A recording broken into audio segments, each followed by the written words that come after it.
This is completely portable, good for RV, good for travel, and you can connect to multiple different devices at once on this single network. So when you unbox it for the first time, you have basically your USB stick, a OTG adapter if you have to use it for USB-C, and then you also do have a user guide to get set up for, how to set this up on your laptop, basically. Now this gets power directly from whatever USB port or USB-C port you have with an OTG. You can have it on a power bank. You can have it directly in a wall outlet with like a block or anything with the USB to power it up. And it's pretty simple on how to actually set this up. You go to the domain, which it'll tell you like the all standard network, how to set it up. It's like 168 or 198 or whatever like that. On there, it'll ask you for like a the password for this is admin by default, and then you can obviously go ahead and change it later on for your device. And I recommend to do that for both. Change both of them just to make it a little bit easier, so not anyone could just log into your Wi-Fi and tamper with it. They give you 1 GB of a trial plan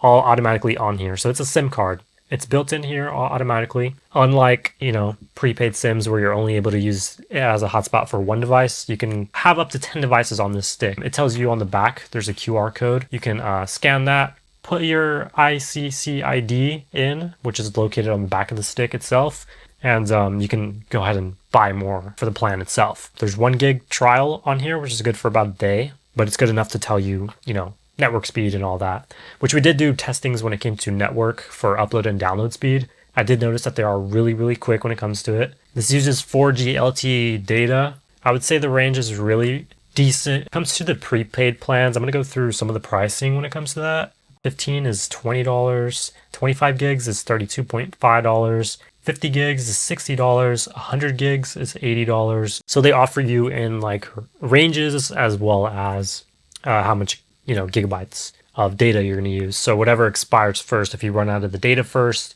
that'll be pretty much all of it. Scan the QR code, buy some data real quick for the trip, and then you're good. So I think that's probably the best bet that a lot of people would use if you're using a bunch of devices, especially for like business or anything like that. This is your best bet to possibly get